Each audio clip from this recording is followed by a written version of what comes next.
In today's video, I'm going to teach you how to reset keyboard settings to default in Windows 10. If your keys are acting strangely, shortcuts aren't working the way they should, or your keyboard layout suddenly feels different, resetting things back to the default can usually fix the problem quickly. First, let's open the main settings area in Windows 10. Move your mouse to the bottom left corner of your screen and click on the Start button.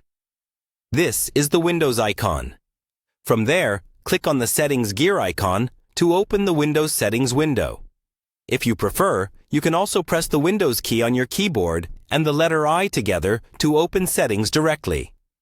Once Settings is open, look for the option called Time and Language and click on it. This is where Windows keeps all your region, language, and typing options, including your keyboard layouts. On the left side, you'll see several categories.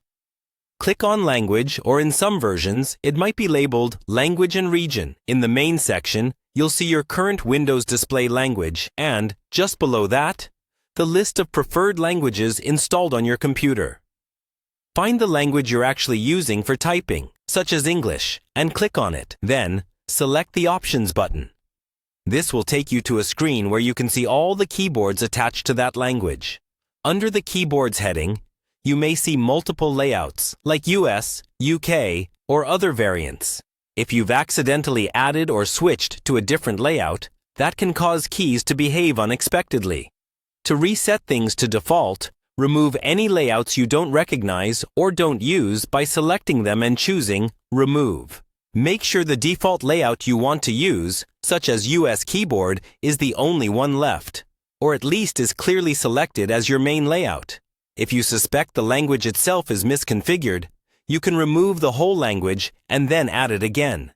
To do that, go back to the Language page.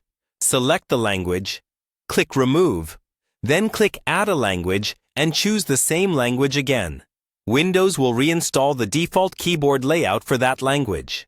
When you're done, close the Settings window.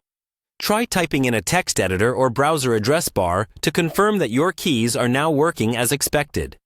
If everything feels normal again, you've successfully reset your keyboard settings to default in Windows 10.